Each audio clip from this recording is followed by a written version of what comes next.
작가의 오두막에 오신 것을 환영합니다.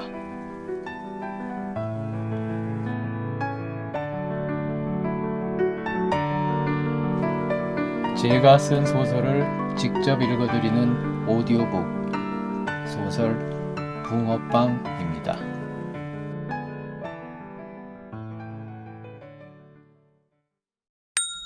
그는 종종 덤으로 붕어빵을 한 개씩 더 주기도 한다. 어느 날부터인가 그 소녀는 아무 때고 불쑥불쑥 찾아와서 붕어빵을 샀다. 보통 학생들은 하교 무렵 아니면 저녁에 학원에 가거나 학원에서 돌아오는 길에 들르게 마련인데 얘는 시도 때도 없이 나타났다. 이 단골 고객은 중학교 1, 2학년쯤 되어 보였는데 늘 얼굴은 하얗게 분칠을 하고 입술은 진한 빨강으로 바르고 있었다. 그는 소녀를 볼 때마다 일본의 전통 공연 예술에 등장하는 얼굴은 새하얗고 입술은 새빨갛게 분장하는 배우들의 모습이 연상되었다. 그래서 그는 소녀를 가부키라고 명명했다. 전에는 하교 후 혹은 초저녁 무렵에나 가끔 오던 아이였다. 그런데 어느 날 갑자기 분명히 학교 수업이 끝나지 않았을 점심시간 무렵에 붕어빵을 사러 나타났다. 그는 이 아이가 학교를 무단 탈출했음이 분명하다고 생각했지만 현장을 직접 목격하지 않았기 때문에 함부로 판단할 수는 없었다. 다만 가부키가 붕어빵이 구워지기를 기다리는 동안 무릎과 손바닥의 약간 까진 상처를 보고 투덜대는 모습을 보면서 감치기의 흔적을 발견했고 그는 아무 말 없이 소독약과 솜 그리고 일회용 밴드를 건네주었을 뿐이었다.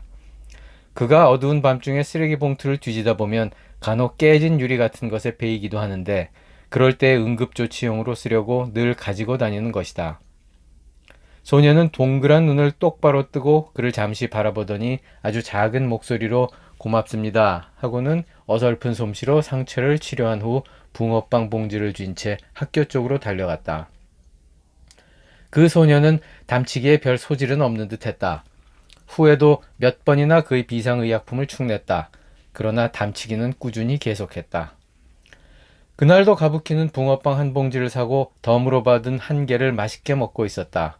너무나 맛이 있었는지 단팥이 입가에 묻은 줄도 모르고 봉지 속의 것을 꺼내 하나 더 꺼내 먹은 후 늘 하는 대로 또 올게요 라고 인사를 하고는 떠나려고 했다. 그는 손을 번쩍 들어서 가부키에게 멈추라는 신호를 보냈다. 티슈를 한 장 건네주었다. 입 주위를 닦는 신용을 해보이자 가부키는 멋쩍은 듯 히히 웃으며 입가를 닦고는 학교 방향으로 내달렸다. 이제 가부키는 그의 티슈까지도 축내기 시작했다. 가부키가 떠나자마자 그의 티슈를 종종 축내는 또 다른 손님이 등장했다. 안녕하세요. 옥탑방 페인이었다. 이 건물 2층은 고시원이고 그 위 옥상에는 그가 주방 겸 창고로 쓰는 작은 공간과 그 옆에 옥탑방이 하나 있는데 이 친구는 거기에 살고 있었다. 그는 반죽을 하거나 팥을 삶으러 혹은 밀가루 등의 재료를 쌓으려고 옥상에 수시로 드나드는데 그때 반쯤 열린 창문으로 들여다보이는 이 페인의 모습은 늘 한결같았다. 항상 컴퓨터 모니터 앞에 앉아 쉴 새 없이 키보드를 두드려대고 있는 일관된 모습. 하지만 페인의 모습이 늘 같은 것처럼 보여도 자세히 관찰해보면 두 가지로 나뉜다는 것을 발견한 것은 한참 후였다. 헤드폰을 끼고 있을 때와 그렇지 않을 때인데 헤드폰을 끼고 있을 때의 모니터에는 화려하고 복잡한 영상이 가득하지만 헤드폰을 끼지 않을 때의 모니터에는 영어 알파벳과 기호 같은 것들로 꽉 차 있었다. 그것이 게임을 하는 중 아니면 프로그래밍을 하는 중으로 나뉜다는 것을 그는 나중에야 알았다. 여하튼 그가 기억하는 페인의 모습은 늘 10손가락 중 어느 하나 이상은 항상 키보드나 마우스에 붙어 있는 것이어서 그는 페인이 붕어빵을 잡고 있는 손을 볼 때 가끔 붕어빵이 마우스로 보이는 환각 비슷한 것을 느끼기도 했다. 오늘은 몇 명 찍으셨어요? 붕어빵을 한 입 베어문 페인은 견고하게 매달려서 차도를 노려보고 있는 그의 스마트폰을 가리키며 물었다. 페인의 입가에는 벌써 단팥이 묻어 약간 흐르고 있었다. 그는 페인에게 티슈 한 장을 건네주며 고개를 가로저었다. 좋은 일이네요. 무단횡단한 사람들이 없으면 좋은 거 아닌가요? 그는 고개를 끄덕였다. 오늘 아직까지 없었을 뿐이지 무단횡단이 없어지지는 않더군. 속으로 이렇게 혼잣말을 했다. 페인이 무릎 튀어나온 추리닝 주머니에서 스마트폰을 꺼냈다. 저도 요즘 아저씨처럼 사진을 찍고 있어요. 그러고 보니 근래에 페인이 옥탑방에서 나와 뭘 사러 가거나 할 때면 스마트폰으로 여기저기를 찍으면서 어슬렁거리는 모습을 본 것 같기는 했다. 사진을 찍으니까 재미가 있더라고요. 그래서 요즘은 전보다 집에서 좀 더 자주 나오게 되는 것 같기는 해요. 그 바람에 게임하는 시간을 좀 뺏기기는 하지만 그는 약간 나사 빠진 것처럼 보이지만 선한 웃음을 입가에 달고 사는 이 페인에게 여느 때처럼 붕어빵 한 개를 덤으로 더 주었다. 그는 멋쩍은 미소와 특유의 헤헤 웃음으로 감사를 표하고는 자신의 아지트로 돌아갔다. 그는 금요일과 토요일 밤 경찰 지구대로 향한다. 오셨어요? 그가 지구대 문을 밀고 들어가자마자 바로 앞에 앉아있던 김경장이 반갑게 인사했다. 그는 그저 고개만 한번 까딱해주고는 주위를 휘 한번 둘러보았다. 다행히도 아직은 별 문제 없이 조용한 상태인 것 같았다. 아이고, 우리 동네 지킴이 오셨네. 이거 번번이 폐를 끼쳐서 어떡하나? 나이 지긋한 박경사는 늘 이런 말로 그를 맞이한다. 그는 박경사를 힐끗 한번 쳐다보는 것으로 대답을 대신했다. 다른 모든 지구대원들이 이런저런 인사말과 손짓 등으로 그를 맞았다. 그는 특유의 무미건조한 표정을 모두에게 잠시 보여주고는 바로 화장실 쪽으로 향했다. 지구대와의 인연은 아주 오래전부터 시작되었다. 그는 자신이 목격한 도시질서 파괴자들을 신고하기 위해 현장에서 경찰을 부르거나 아니면 그들을 데리고 지구대에 오곤 했다. 그 과정에서 자연스럽게 지구대의 단골 손님이 되었고 당연히 지구대의 모든 경찰관들은 그를 알게 되었다. 그러나 누구도 그와 길게 대화를 나누어 본 적이 없었다.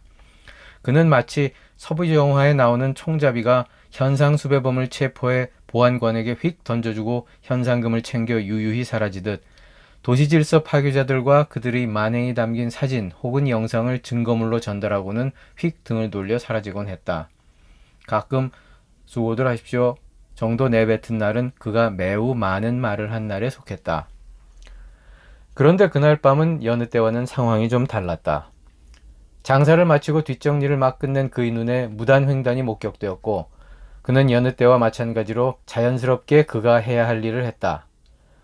술에 취해 비틀거리면서 무단횡단을 하고는 현장에서 도망치려다가 그에게 저지당한 범인은 거의 모든 취한 사람들이 그러하듯 순순히 범행을 시인하지 않고 오히려 저항하기 시작했다.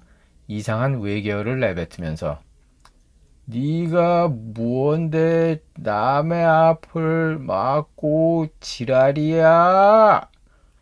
그는 그 외계어를 알아듣지만 그냥 무시하고 늘 하던 대로 단축키 1번을 지그시 눌러 지구대와의 연결을 시도했다. 한시라도 빨리 이 외계인을 지구 경찰에게 인계해야만 했다. 바로 그때였다. 퍽! 갑자기 그의 눈에서 불이 번쩍 튀었다. 동시에 귀에 외계어가 꽂혀왔다. 비켜 이 개새끼야. 잠시 후 그들은 함께 지구대에 있게 되었다.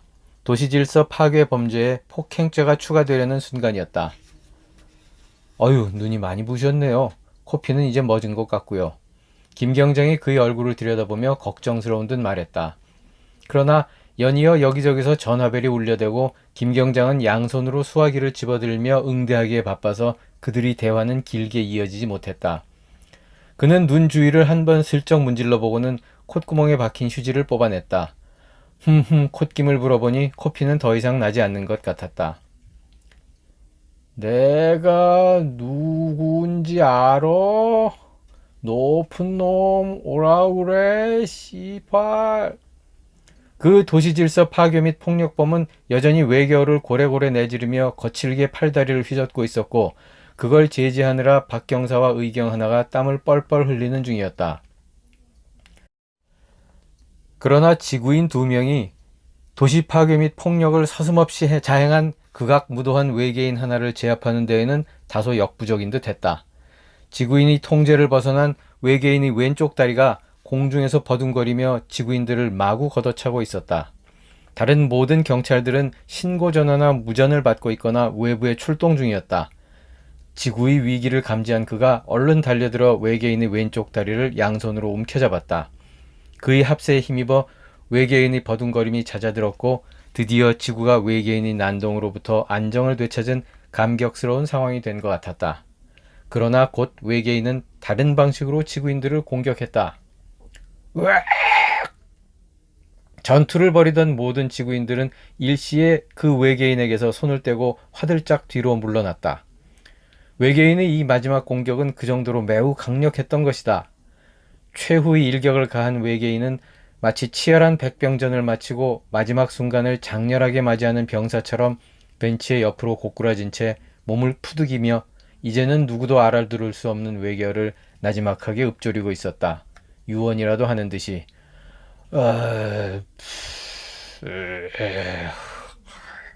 그리고는 마침내 숨을 거두었 아니 잠에 골아 떨어졌다. 마침내 지구의 평화가 찾아왔다. 그러나 그 평화는 겨우 몇 초간만 지속될 수 있었다. 우당탕탕 지구대 문이 거칠게 열렸다. 저 새끼가 나를 먼저 때렸다니까. 네가 먼저 소주잔 집어던졌잖아. 신고를 받고 충돌한 경찰들과 한 무리의 사람들이 뒤엉켜서 지구대로 들이닥쳤다.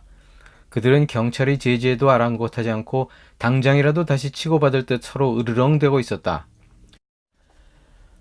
바로 그 뒤를 따라 두 젊은 여성이 울며불며 뛰어들어왔다. 이상한 놈들이 자기네를 막 붙들고 늘어진다면서 빨리 잡아달라고 호들갑을 떨었다. 방금 전까지 외계인과의 사투를 벌이던 박 경사는 그 이상한 놈들을 잡으러 지구대 밖으로 달려나갔고 박 경사를 도와 지구를 구하던 의경은 이제 패싸움꾼들 사이에 서서 그들을 가로막느라 바빴다. 각종 신고로 전화벨은 쉴 새 없이 울어대고 무전기는 계속 칙칙거리면서 어디 지원 바람 뭐 이런 요청을 계속 쏟아냈다. 거의 아수라장이었다. 금요일 밤의 이 지구대는. 그는 이 아수라장을 천천히 둘러보았다. 그리고는 슬그머니 몸을 일으켰다. 난장판을 우회해서 화장실 쪽으로 들어갔다가 다시 나온 그의 손에는 휴지와 걸레 등이 들려 있었다. 그는 길길이 날뛰는 사람들 사이로 요령껏 움직이며 아까 외계인이 그를 향해 쏟아부은 폭탄의 잔해를 닦아냈다. 청소가 끝날 무렵 여성 외계인으로 추정되는 물체가 음냐라는 외계어를 중얼거리면서 경찰의 등에 업혀 지구대로 실려왔다.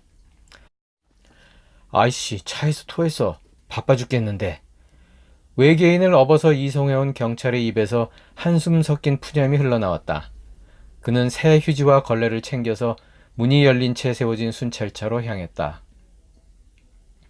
이날 이후 매주 금요일과 토요일 밤이면 휴지와 걸레 등 청소도구를 들고 지구대 안팎을 바쁘게 왔다 갔다 하는 그를 볼 수 있었다. 그는 정말 바빠 보였다.